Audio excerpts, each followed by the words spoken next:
Ok, je remets le contexte en place. Donc, dans la première épître, en fait, avant d'écrire la première épître, Paul, dans les Actes, on peut lire cette histoire, Paul bâtit une église qui s'appelle, enfin une église de chrétiens à Corinthe. Lorsqu'il part de Corinthe, il apprend qu'il y a des problèmes dans Corinthe par rapport à plusieurs thèmes que nous avons cités donc dans la première lettre que Paul écrit aux Corinthiens. Cependant, après cette première lettre, les Corinthiens en fait se rebellent. Certains Corinthiens, certaines personnes de l'église de Corinthe se rebellent. Et à ce moment-là, Paul est obligé de faire une deuxième visite. Donc, il fait une autre visite pour encore réexpliquer la parole de Dieu, etc., pour les reprendre aussi. Et malgré ça, il y a des personnes à Corinthe qui n'ont toujours pas, qui sont toujours rebelles à Paul et qui l'ont attristé.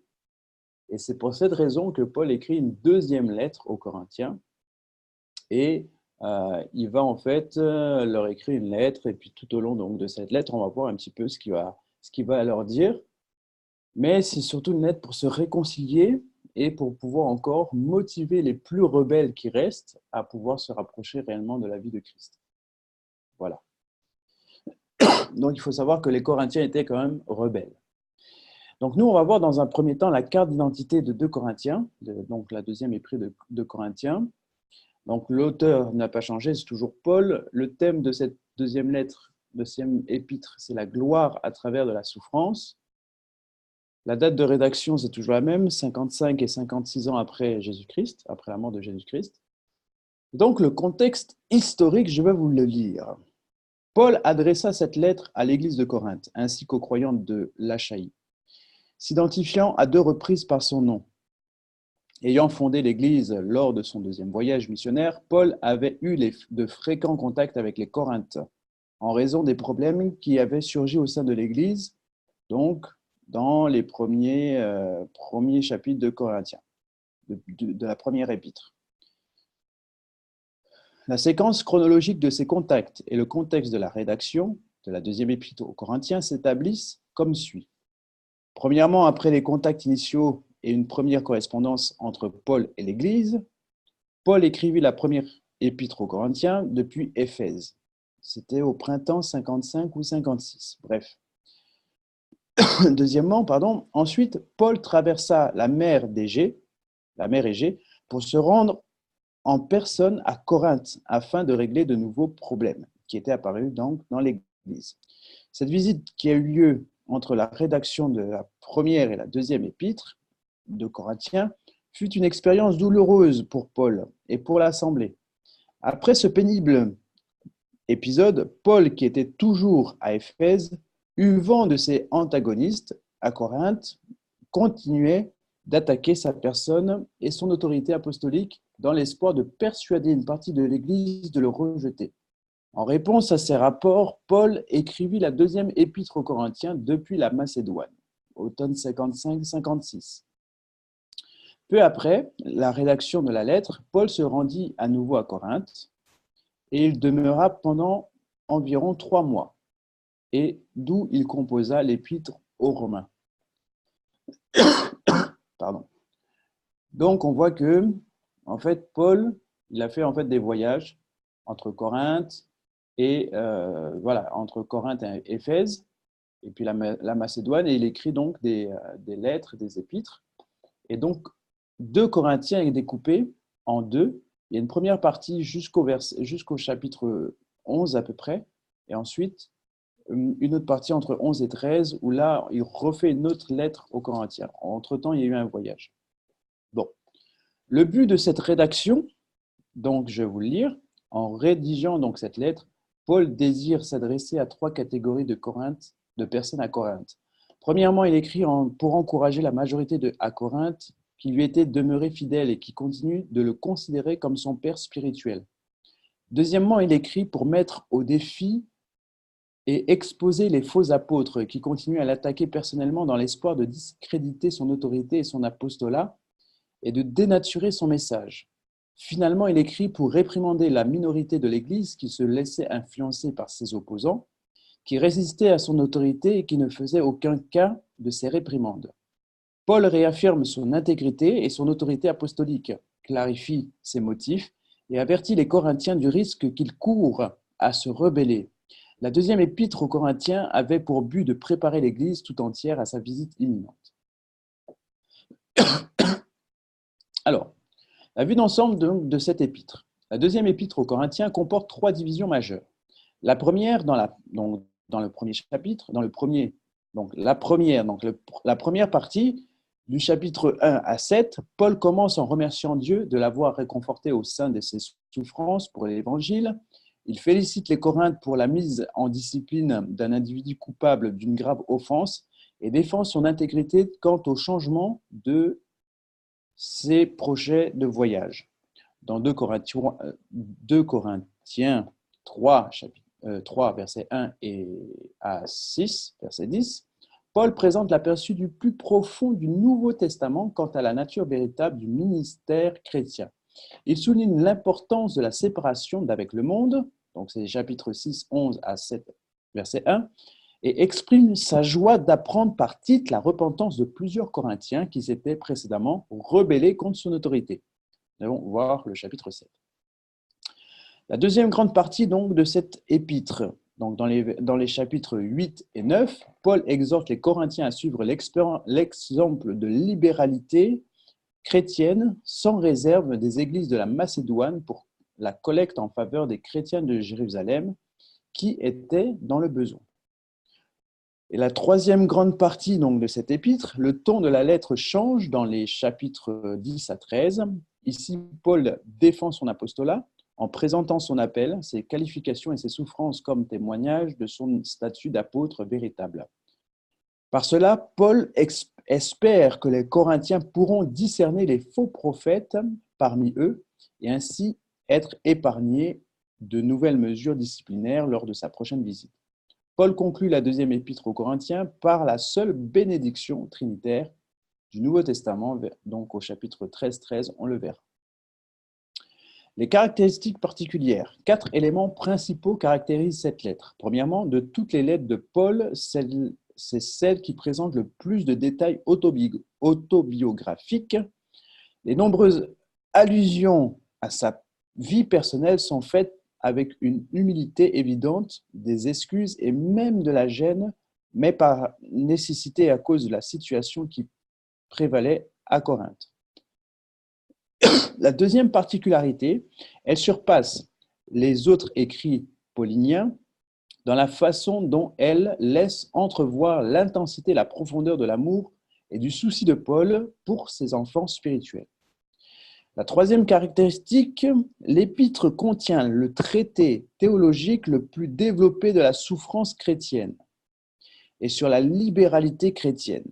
Et la quatrième caractéristique, des mots-clés tels que faiblesse, deuil, larmes, danger, détresse, souffrance, confort, se glorifier, vérité, ministère et gloire soulignent le caractère unique de cette missive.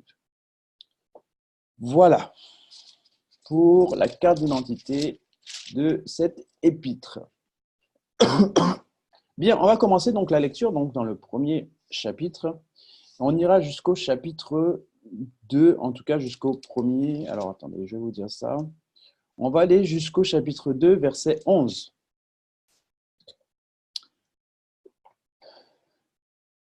Faisons la lecture.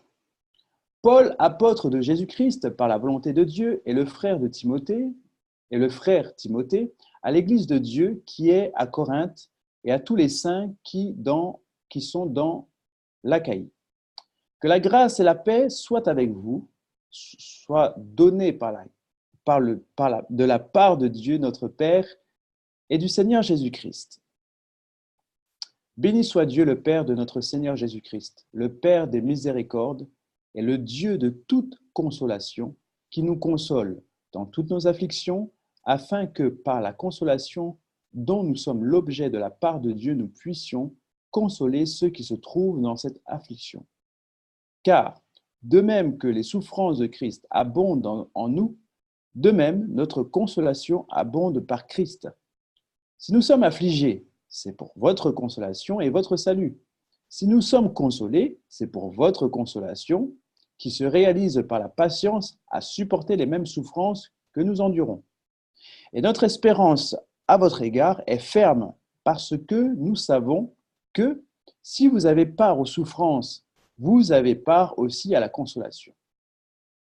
Nous ne voulons pas, en effet, vous laisser ignorer, frères, au sujet de la tribulation qui nous est survenue en Asie, que nous avons été excessivement accablés au-delà de nos forces, de telle sorte que nous désespérions même de conserver la vie.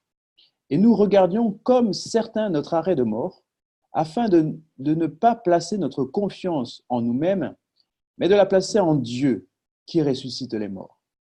C'est lui qui nous a délivrés et qui nous délivrera d'une telle mort, lui de qui nous espérons qu'il nous délivrera encore, vous-même aussi, nous assistons de vos prières, afin que la grâce obtenue pour nous par plusieurs soit pour plusieurs une occasion de rendre grâce à notre sujet. Bien, on va voir cette première prière que Dieu fait, que Paul fait à Dieu. Il rend grâce à Dieu et en même temps il écrit donc. Il ne rend pas que grâce à Dieu, il écrit aussi sa prière. Et là, il parle en fait de son affliction. Il parle de sa tristesse, puisqu'il vient de rentrer de Corinthe et il s'adresse aux Corinthiens et il leur fait part de sa tristesse. Il leur fait part de sa tristesse en disant que non seulement il est affligé parce qu'il a des problèmes dans son ministère dans l'Asie, il est persécuté et sa vie est en jeu, mais en plus de ça, il est dans le tourment et dans l'affliction parce que les Corinthiens lui prennent la tête. En gros, c'est ça. Okay. Donc, c'est-à-dire que les Corinthiens ne sont pas soumis, ils se comportent, ils suivent d'autres personnes, ils se comportent, ils sont indisciplinés et ils rejettent catégoriquement certains dires de Paul et certaines doctrines de Paul. D'accord? Et donc, ça l'afflige parce que ce sont ses fils spirituels. C'est par Paul qu'ils sont venus à Christ. Et malheureusement, même si c'est par Paul qu'ils sont venus à Christ, eh bien, ils se détournent de Paul pour suivre d'autres personnes et d'autres leaders spirituels. Et c'est ce qu'on avait vu dans le premier chapitre de Corinthiens, où justement, il y avait des divisions avec plusieurs Corinthiens, parce qu'il y en a qui se disaient « non, moi je suis d'Apollos », et d'autres disaient « non, moi je suis de Pierre », etc. Et chacun suivait son courant en fonction du père spirituel qu'ils avaient. Pardon. Donc là, Paul, en fait, est affligé par rapport à ça. Et il rajoute en plus de toute cette affliction, il en fait part donc à l'église de Corinthe. Et dit, mais si en plus de ça, nous sommes en tribulation avec, en plus de ça, il y avait la tribulation, il y avait les problèmes en Asie, et vous rajoutez encore des choses, vraiment, nous sommes accablés de toutes parts. Non seulement nous sommes accablés dans la chair, parce que c'est notre chair, notre vie qui peut mourir, mais en plus de ça, nous sommes accablés dans l'esprit, dans les sentiments, nous sommes accablés émotionnellement. Et en plus de ça, il vient dire en fait aux Corinthiens, donc dans le chapitre 1, verset 3 à 7, il vient dire encore que heureusement en fait que l'affliction en fait va produire quelque chose de bon en nous. D'accord? Et c'est ce qu'il est en train de dire. Il est en train de dire au verset 5, car de même que les souffrances de Christ abondent en nous, de même notre consolation abonde en Christ. Donc c'est-à-dire que plus nous sommes affligés et plus nous avons de l'espérance à nous tourner vers Dieu. Plus les gens nous affligent et plus nous trouvons en fait de l'espérance en Dieu. Et normalement, ça devrait être cela pour nous aussi, si nous ramenons par rapport à peut-être aux frères et sœurs qui nous accablent dans l'Église, peut-être aux frères et sœurs qui nous embêtent, qui produisent en nous en fait peut-être de l'amertume ou bien qui produisent en nous de l'affliction, de la tristesse. Eh bien, nous, ça devrait nous conduire vers Dieu et nous aider en fait à avoir davantage de l'espérance en Dieu. Puisqu'au verset 4, il dit alors, le Père des miséricordes est le Dieu de toute consolation qui nous console dans toutes nos afflictions, afin que, par la consolation dont nous sommes l'objet de la part de Dieu, nous puissions consoler ceux qui se trouvent dans quelques afflictions. Donc, en fait, il est en train de dire, heureusement que je souffre, parce que c'est par cette affliction que je peux comprendre l'affliction des autres et que je peux aussi les aider dans leur affliction. Et il y a certaines choses que Dieu va permettre, il va nous laisser vivre en fait certaines choses pour que nous puissions aider ceux qui passent par là. C'est-à-dire que des fois, on en veut à Dieu, on se dit, ouais, mais Dieu, voilà, on en veut à Dieu parce que Dieu nous laisse passer par des épreuves, Dieu nous laisse passer par des afflictions, Dieu nous laisse passer par des souffrances. Mais Dieu fait les choses bien pour nous permettre de pouvoir, nous aussi, en fait, pouvoir aider ceux qui passent par les afflictions, aider ceux qui passent par des dépressions, aider les autres qui passent peut-être par voilà, une période difficile parce qu'ils ont perdu quelqu'un de cher. Aider des gens qui ont besoin, en fait, d'une épaule sur qui se reposer. Et même si on peut être des leaders spirituels comme Paul, Paul, c'était un leader spirituel, un apôtre vraiment de renom. Et malgré ça, il est dans l'affliction, malgré ça, il est triste, malgré ça, il est dans la souffrance émotionnelle, mais il en trouve quand même quelque chose de bon. Il en tire quelque chose de bon, malgré sa souffrance émotionnelle, il en tire quelque chose de bon et se dit, eh bien, dans cette souffrance émotionnelle, eh bien, je compte sur Dieu et ça va me permettre de pouvoir aider ceux qui sont affligés. Donc, dans toute chose que Paul va vivre, il va toujours trouver quelque chose de bon. On devrait faire pareil. On devrait également, nous, dès qu'il y a quelque chose qui ne va pas, trouver quelque chose de bon. Et remercier Dieu parce que Dieu est un Dieu bon et il fait toutes choses pour nous parce qu'il nous aime. Au verset 8, il dit, « Nous ne voulons pas, en effet, vous laisser ignorer, frères, et au sujet de la tribulation qui est survenue en Asie, que nous avons été excessivement accablés, au-delà de nos forces, de telle sorte que nous désespérions même de conserver la vie. » Donc là, on voit que Paul a été tellement accablé, tellement persécuté, qu'il pensait que son épreuve était au-delà de ses forces. D'accord? On aime bien dire effectivement que Dieu ne nous éprouve jamais au-delà de nos forces. Ça, on le sait, mais quand on est dans l'épreuve, on n'a pas l'impression que Dieu ne nous éprouve pas au-delà de nos forces. Et Paul, en fait, en fait cas aussi. Paul est en train de dire qu'il avait l'impression qu'il était éprouvé au-delà de ses forces. Okay? Et ce qui est bien, c'est qu'il gardait toujours espoir et il savait qu'il n'allait pas confier en fait sa vie entre les mains des hommes, mais c'est toujours dans les mains du Seigneur qu'il allait confier sa vie parce qu'il sait que Dieu est capable de ressusciter les morts comme il a ressuscité Christ. Donc j'aimerais te dire, si tu vois une situation dans ta vie, tu as l'impression que cette situation est vraiment au-delà de tes forces et tu ne vois pas le chemin, tu ne vois pas de solution devant toi, ne confie pas ta vie dans les hommes ou ce que les hommes peuvent dire, ni même le pasteur, qu'est-ce qu'il pourrait dire sur ta vie, ou quel conseil il pourrait te donner, ou quelle prophétie il pourrait te dire. Confie-toi en Dieu qui est capable de faire un miracle de résurrection, que ce soit dans tes affaires, dans ton couple, dans ta famille, avec tes enfants, dans ton travail. Dieu est capable de faire une œuvre de résurrection. Donc, quelle que soit l'épreuve, même si tu considères cette épreuve qui est au-delà de tes forces, sache que Dieu est capable de changer en un clin d'œil ta situation et la transformer. Comme Dieu a ressuscité Christ d'entre les morts, il est capable de ressusciter également ta situation telle qu'elle est. Il est capable de trouver, enfin, c'est même pas qu'il est capable de trouver la solution, c'est qu'il est la solution de ce, de ce tracas que tu as. Il est la solution et il peut changer. Il peut changer vraiment ta situation. Bien, on va poursuivre. Alors, on poursuit au verset 12. Car ce qui fait notre gloire, c'est ce témoignage de notre conscience que nous nous sommes conduits dans le monde et surtout à votre égard avec sainteté et pureté devant Dieu, non point avec une sagesse charnelle, mais avec la grâce de Dieu. Nous ne vous écrivons pas autre chose que ce que vous lisez. Alors, je mets juste une parenthèse. C'est Paul qui parle, mais il dit nous parce qu'il s'adresse donc à l'église de Corinthe, mais il parle aussi, il inclut en fait inclut dedans Timothée, qui le représente à Corinthe. D'accord? Donc, il inclut Timothée.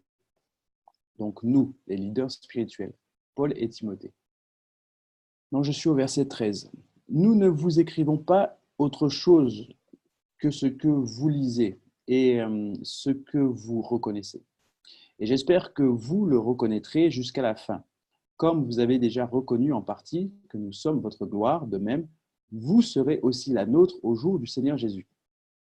Dans cette persuasion, je voulais aller d'abord vers vous, afin que vous eussiez une double grâce. Je voulais passer chez vous pour me rendre en Macédoine, puis revenir de la Macédoine chez vous. Et vous m'auriez fait accompagner en Judée. Est-ce que, en voulant cela, j'ai donc usé de légèreté? Ou bien mes résolutions sont-elles des résolutions selon la chair, de sorte qu'il y ait en moi le oui et le non?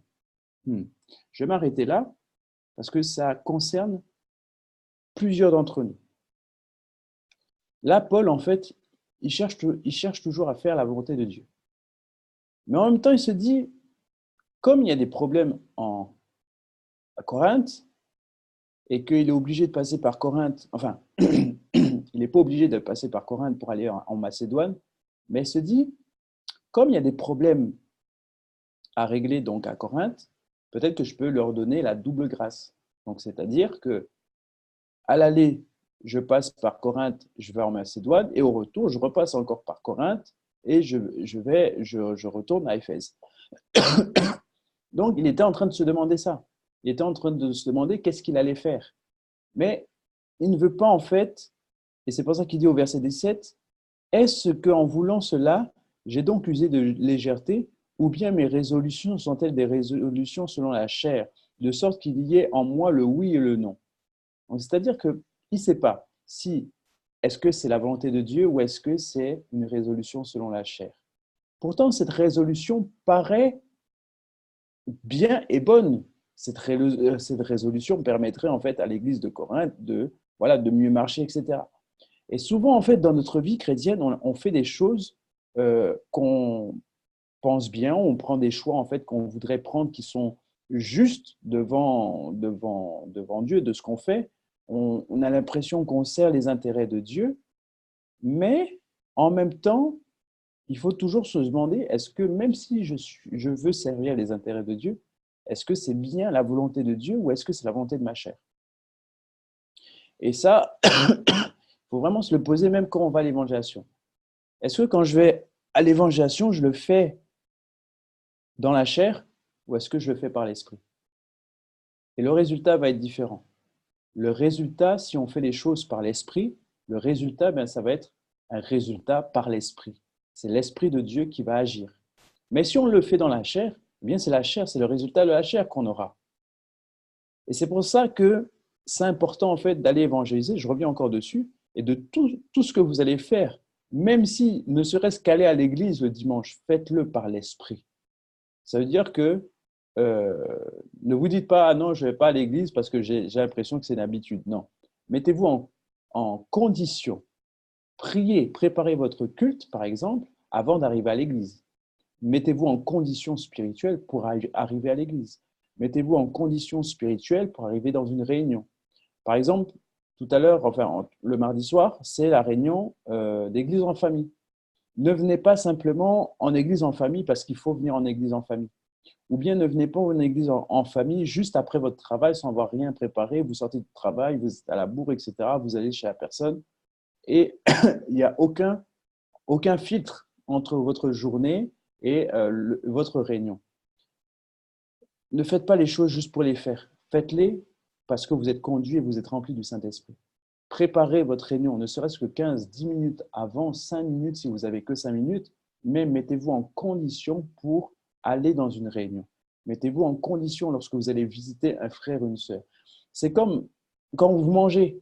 J'espère que vous priez avant de manger, mais vous vous mettez en condition avant de manger. Vous remerciez Dieu pour votre repas et vous remerciez pour tout ce qu'il fait, qu'il puisse en donner à ceux qui n'en ont pas et qu'il puisse vous donner la force et la grâce de vous pourvoir aux autres qui n'en ont pas? Vous vous mettez en condition pour manger, vous vous mettez en condition quand vous commencez votre journée, vous vous mettez en condition lorsque vous vous couchez. Eh bien, c'est pareil.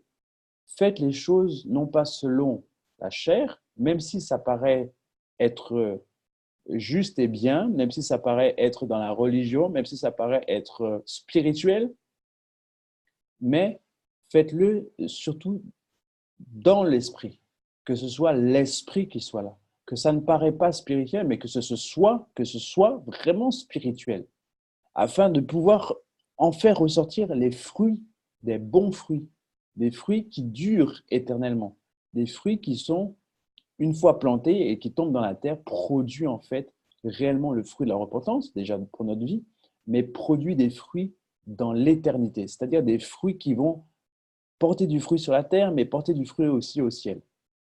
Et pensez à cela. Et c'est pour ça que Paul, et j'aime vraiment, Paul, en fait, c'est un exemple de leadership pour, pour tous les pasteurs. Parce qu'il fait preuve vraiment d'humilité dans sa lettre. Il fait preuve vraiment d'humilité. Il se dit, mais est-ce que c'est dans la chair que je vais faire ça, alors que ça paraît bien, ou est-ce que c'est spirituel? Et il continue au verset 18. Aussi vrai que Dieu est fidèle, la parole que nous vous avons adressée n'a pas été oui et non, car le Fils de Dieu, Jésus-Christ, a été prêché par nous au milieu de vous, par moi et par Sylvain et par Timothée, n'a pas été oui et non, mais c'est oui qui a été en lui. Car pour ce qui concerne toutes les promesses de Dieu, c'est en lui qu'est le oui. Donc le oui, on peut aussi le traduire par Amen, puisqu'on dit que c'est le oui et l'amen. L'amen, c'est on est d'accord avec ce qui est dit. Donc là, lorsqu'il parle du oui, il parle du Amen. Et le Amen, je vais vous donner simplement on va continuer, vous allez comprendre. Verset 20. Car pour ce qui concerne toutes les promesses de Dieu, c'est en lui qu'est le oui. C'est pourquoi encore l'Amen par lui est prononcé par nous à la gloire de Dieu. Je vais vous lire le commentaire qui est relatif donc à ce verset 20. L'Amen qui conclut la prière de la proclamation chrétienne exprime la confiance dans l'amour et la fidélité de Dieu et dans la certitude de ses promesses. C'est le langage de la foi qui réaffirme la vérité de l'évangile inébranlable de Christ et qui s'identifie à elle Le Seigneur Jésus, dans Apocalypse 3, verset 14, est appelé l'Amen. Voilà, le oui pour tout, en fait, c'est le oui, c'est l'accomplissement, c'est ce qui est bon, ce qui est vrai, ce qui est juste, ce qui est honorable, c'est la vérité, c'est le chemin, c'est la vie, c'est l'Amen. Donc, je vais juste reprendre cette partie. Comme on a la définition maintenant de ce qu'est le oui et ce qu'est l'Amen, on va reprendre au verset 18 et on va continuer jusqu'au chapitre 2 et on va le dépasser.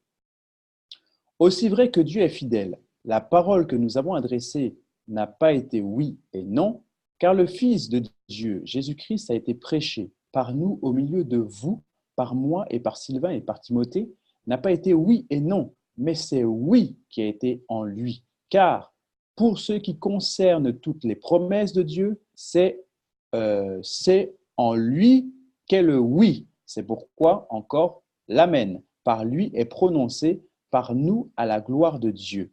Et celui qui nous affirme et celui qui nous affermit avec vous en Christ et qui nous a oints, c'est Dieu, lequel nous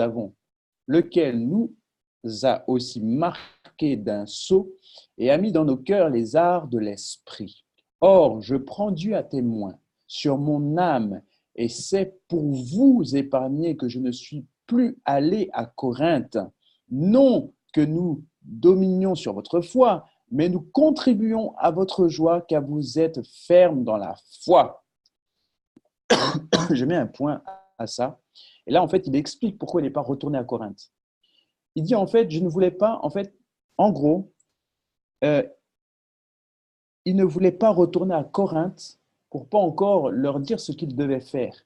Mais en passant son chemin et en ne retournant pas à Corinthe, c'était une preuve comment dirais-je, de confiance qu'il avait dans les Corinthiens qu'ils allaient accomplir, en fait, qu'ils allaient accomplir et vivre dans l'affermissement de leur foi.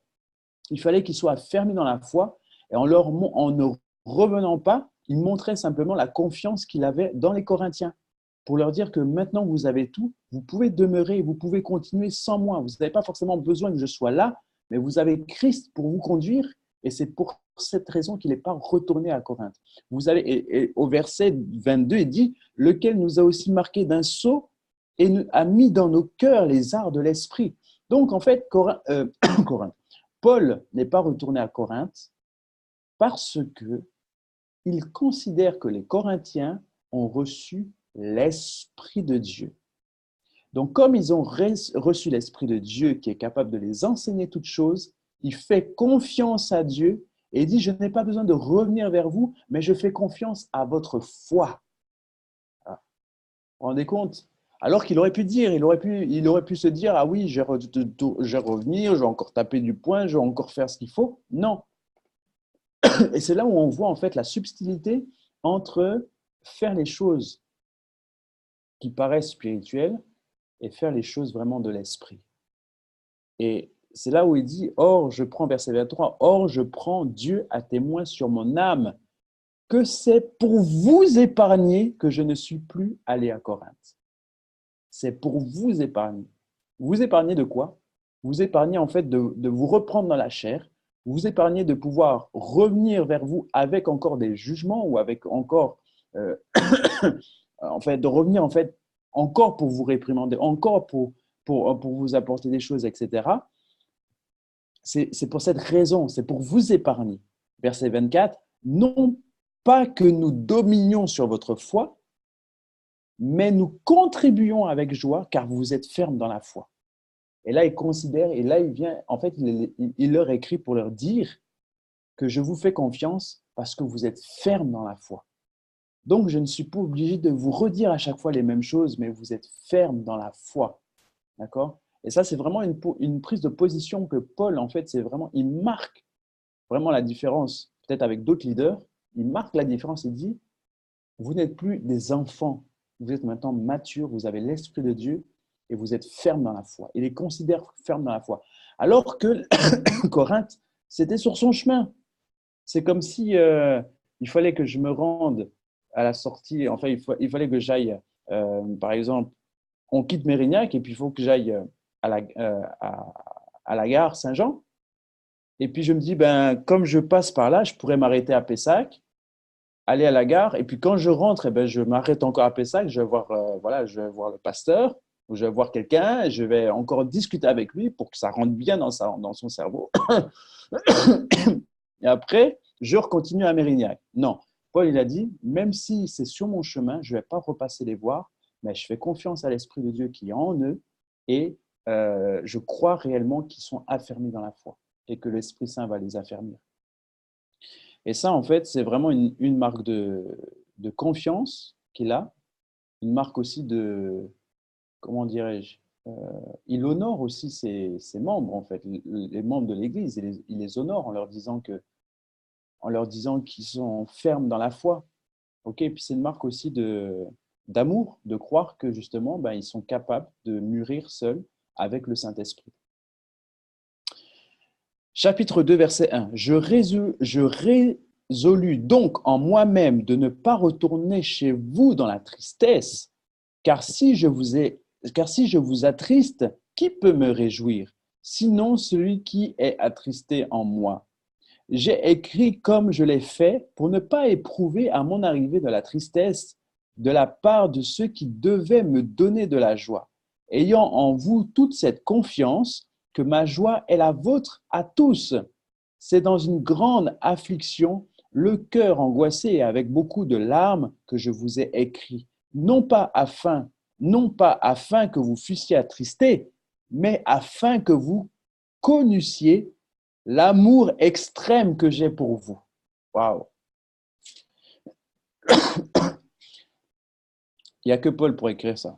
Franchement, on voit, en fait, même quand vous lisez beaucoup, en fait, les Actes et le Nouveau Testament, Paul a vraiment… En fait, on voit vraiment que Paul connaît Dieu.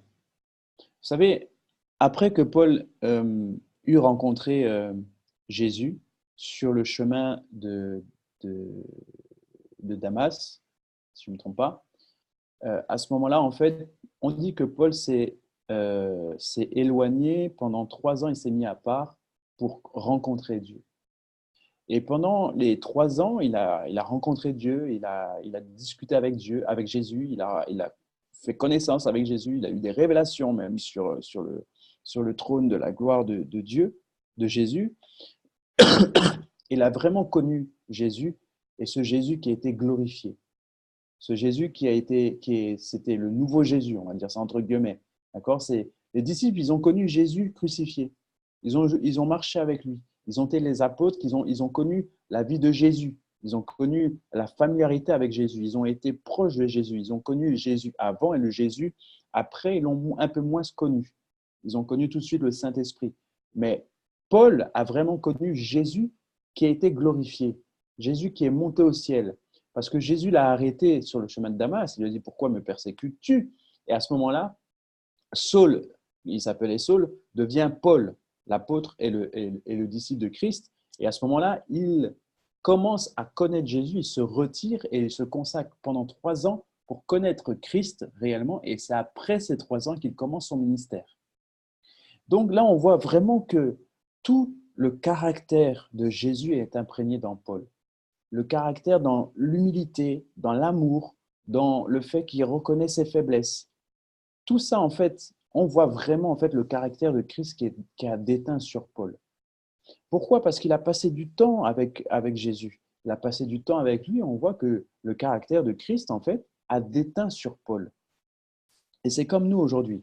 Si nous voulons, en fait, obtenir le caractère de Christ au-dedans de nous, on a besoin de passer du temps avec Dieu, de passer du temps dans sa présence, de passer du temps au pied de Jésus, de passer du temps à chercher à connaître Jésus. Et pas que seulement au travers de la Bible. C'est bien de méditer l'Évangile, c'est bien de connaître la Bible, c'est bien de la méditer, c'est vrai. Mais c'est encore plus important de pouvoir construire notre propre Évangile avec Christ au pied de la croix, au pied dans l'intimité, et avoir de l'intimité avec Jésus. Pour que nous aussi, nous puissions connaître et que le caractère en fait, de Christ puisse déteindre en nous. Vous pouvez lire un livre, le relire, le relire, le relire, le relire. Ce n'est pas parce que vous allez lire un livre qui va transformer et qui va vous donner des nouveaux sentiments. La Bible dit qu'il faut avoir les sentiments que Christ a. Et pour avoir ces sentiments que Christ a, ça ne peut pas se faire simplement en lisant la parole de Dieu. Il faut qu'on passe du temps enfin pas dans la méditation, mais dans la présence de Dieu. Et passer du temps dans la présence de Dieu, c'est s'abandonner. C'est-à-dire que ce n'est pas une affaire de prier. Je vais commencer à prier pour mamie, pour papy, pour maman, pour mon frère. Non, ce n'est pas ça. Là, on s'oublie. On ne prie plus pour nous. On passe du temps auprès de Dieu. On passe du temps à écouter la voix de Dieu. On passe du temps à comprendre les projets que Dieu a pour la ville, pour nous, pour plus tard. On laisse Dieu, en fait, nous parler et on reste dans l'intimité avec Dieu. Et plus on va rester dans l'intimité avec Dieu, et plus son caractère va déteindre sur nous. Et plus son amour va déteindre sur nous. Sa paix, sa grâce, son pardon, sa joie va déteindre sur nous. Et on voit vraiment, en fait, dans tout ce qu'on peut lire dans cet épître, et même quand on l'avait vu dans Éphésiens, dans l'épître, dans la lettre aux Éphésiens, on l'a vu aussi, ce Paul qui commence à prier, etc. Et là, on le voit encore. On voit vraiment le caractère de Christ qui a été imprégné. On voit comme si Paul était vraiment une éponge. Et il a su, en fait, garder ce dépôt. Et même dans les écrits, on le voit, en fait, l'humilité qu'il a. Et l'amour. Et c'est ce que je disais, Paul les aime tellement qu'il ne voulait pas encore être attristé avec eux et être aussi attristé par ceux qui sont rebelles, mais il a eu confiance en eux et afin qu'ils puissent connaître aussi l'amour qu'il a pour eux. Et l'amour, en fait, se décrit aussi par la responsabilité et le fait qu'on a confiance dans les autres. On a confiance dans le fait qu'ils vont grandir, ils vont mûrir et ça va aller. Et c'est ce que Paul voulait leur montrer, en fait, au travers de ça, en se disant qu'il n'a pas besoin de repasser, il leur fait confiance parce qu'il les aime. Et je trouve ça vraiment beau parce que c'est exactement ce que Jésus a fait. Jésus aurait pu rester plus longtemps. Il est resté 3 ans, enfin, il aurait pu vraiment rester plus longtemps. Il aurait pu, au lieu de faire 3 ans sur la terre, il aurait pu faire 10 ans, il aurait pu faire 20 ans, il aurait pu faire 40 ans. Il aurait pu même lui-même écrire des choses. Jésus aurait pu écrire des livres, il aurait pu faire dicter des lettres. Mais Jésus n'a ni laissé des lettres, il n'a pas dicté des choses non plus, il n'a pas fait écrire des choses non plus. Il n'a pas fait après une lettre non, il a rien laissé. Tout ce qu'il a laissé, c'est dans le cœur, c'est la manifestation, c'est son esprit. Et c'est ce qu'on appelle les arts de l'esprit. Un acompte. Dieu nous a donné un acompte du ciel dans l'esprit. Et Jésus nous a laissé ça, en fait. Il nous a simplement laissé son esprit. C'est tout ce qu'il nous a laissé. Et parce qu'il nous aime et il a confiance en nous. Il sait qu'on peut y arriver avec l'esprit. Et c'est pour ça que Jésus est resté que 3 ans. Il a accompli ce qu'il devait faire, donc le miracle de la croix, et ensuite il a laissé en fait ses apôtres parce qu'il a confiance en eux, parce qu'il les aime, et il sait que l'esprit en fait qu'il a mis au-dedans d'eux va suffire pour les emmener et faire en fait le travail qu'il faut. Et Dieu nous dit encore ce matin, pareil, il a mis son esprit au-dedans de nous, et son esprit nous rend capable de faire ce qu'on doit faire. Et Jésus ne s'inquiète pas pour nous. Il ne s'inquiète pas pour toi. Il ne s'inquiète pas de savoir si tu vas réussir ou pas. Jésus sait que tu vas réussir. Jésus sait que, quelle que soit la tempête, quelle que soit l'épreuve, quelle que soit la difficulté par laquelle tu passes, Jésus connaît son esprit et il connaît l'esprit qu'il a mis au-dedans de toi et il sait et il a confiance en toi et il sait que tu vas faire les bons choix. Il sait qu'il peut avoir confiance en toi parce qu'il t'aime. Jésus nous aime et il sait que son esprit au-dedans de nous, en fait, va nous apporter la solution. Mais nous devons simplement faire aussi, nous, à notre tour, confiance en Jésus et nous dire qu'il ne nous éprouve jamais au-delà de notre force et que si nous voyons que, si nous avons l'impression que cette épreuve est au-delà de notre force, eh bien, que nous puissions nous tourner vers l'esprit, parce que dans l'esprit, en fait, rien n'est plus fort que l'esprit. Rien n'est au-delà des forces de l'esprit. Donc, si nous venons nous compléter avec le Saint-Esprit, eh bien, rien ne sera au-dessus du Saint-Esprit. Et vraiment, c'est vraiment une parole que je vous laisse pour cette journée. Faites confiance au Saint-Esprit parce que Dieu vous fait confiance. Dieu vous fait confiance. Arrêtez de vous voir toujours dans le négatif. Arrêtez de voir tout ce que vous n'arrivez pas à faire, mais aujourd'hui, prenez conscience de tout ce que vous faites avec le Saint-Esprit.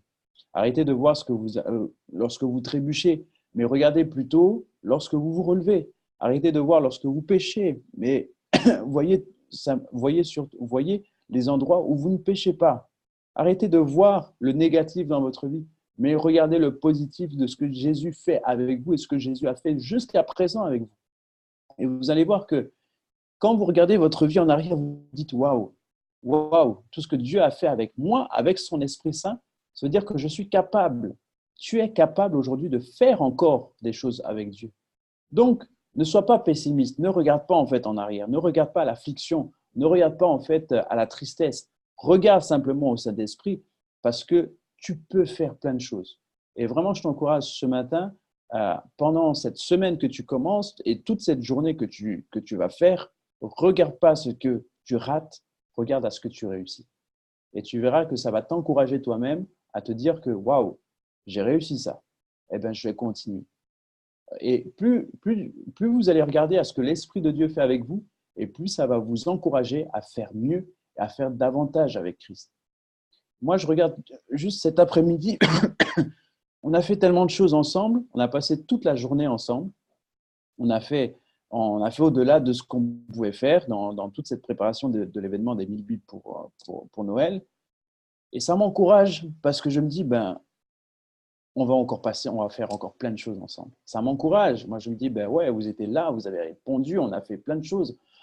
Et puis, on a appris à se connaître, et puis on a partagé de bons moments. Eh bien, j'arrive à me projeter sur cet événement. Je me dis, ouais, on va passer encore des bons moments ensemble parce que Dieu va faire encore des choses extraordinaires. Et on ne regarde pas à notre faiblesse, on ne regarde pas ça fait peut-être 2 ans qu'on est dans l'Église, 3 ans peut-être qu'on est dans l'Église, on est encore faible sur certaines choses, mais on a tellement accompli aujourd'hui et tellement accompli dans l'évangélisation qu'on peut encore accomplir des choses.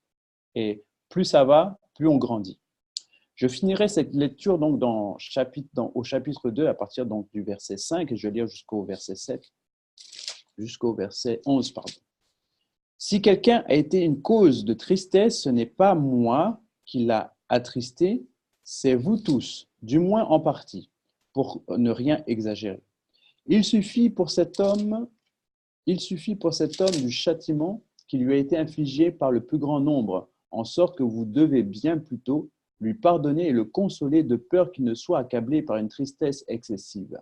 Je vous exhorte donc à faire acte de charité envers lui, car je vous ai écrit aussi dans le but de connaître, en vous mettant à l'épreuve si vous êtes obéissant en toutes choses. Or, à qui vous pardonnez, je pardonne aussi. Et ceux que j'ai pardonnés, si j'ai pardonné quelque chose, c'est à cause de vous en présence de Christ, afin de ne pas laisser à Satan l'avantage sur nous, car nous n'ignorons pas ses desseins. Paul est en train de dire qu'il les pardonne en fait, quelle que soit leur rébellion, quel que soit leur désaccord, il les pardonne.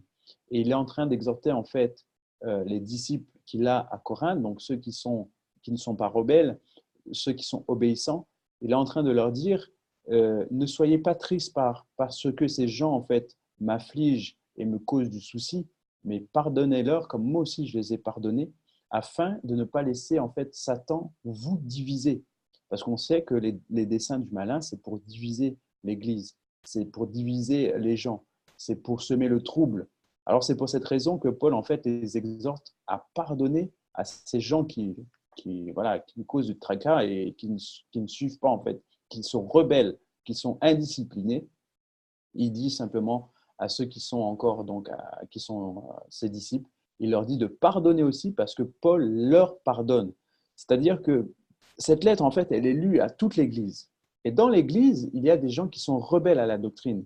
Donc, quand cette lettre sera lue, en fait, il est en train de déclarer à toutes ces personnes qui sont encore rebelles qu'il les pardonne et qu'il ne retient rien contre eux.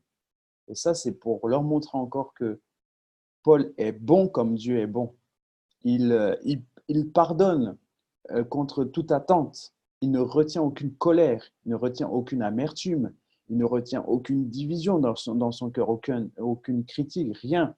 Il pardonne parce qu'il connaît les desseins de Satan et il sait que Satan veut les diviser.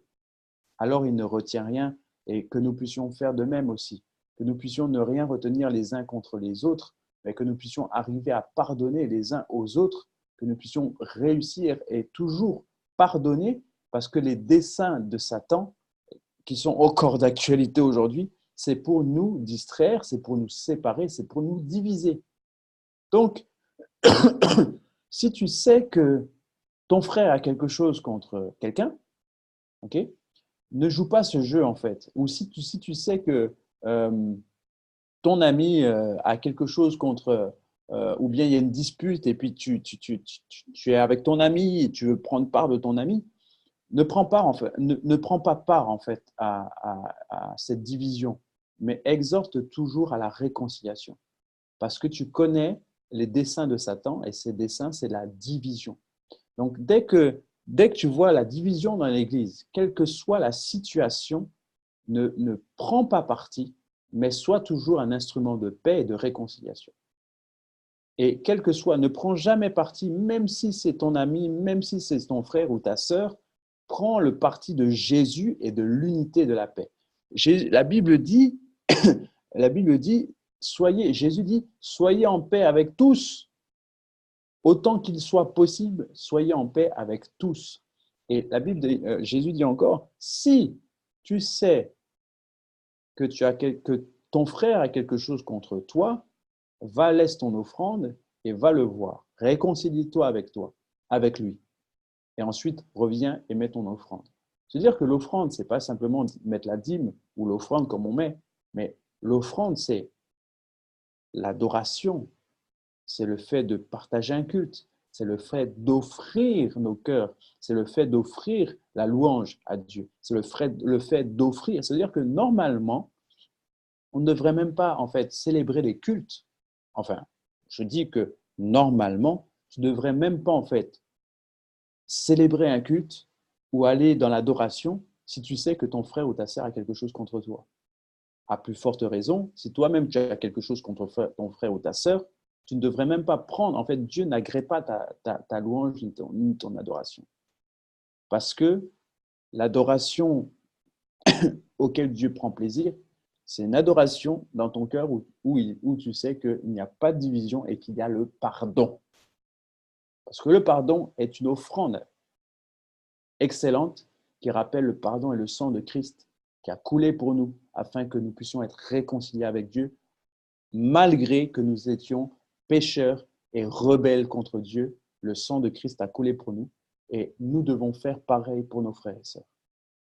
Et c'est pour cette raison en fait que Paul, ici dans le chapitre, au début du chapitre 2, dit cela.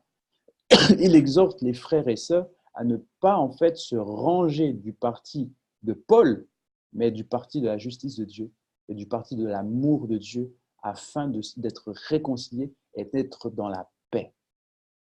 Ils auraient pu les chasser, hein. Ils auraient pu justement être dans la division et dire « Ah, mais comme vous êtes contre Paul, contre voilà, le pasteur, eh bien, sortez de l'Église, partez de l'Église. » Non, Paul les invite en fait à les pardonner et et à se réconcilier avec. Enfin, c'est même pas se réconcilier, mais à ne rien retenir contre eux parce que les desseins de Satan, c'est la division.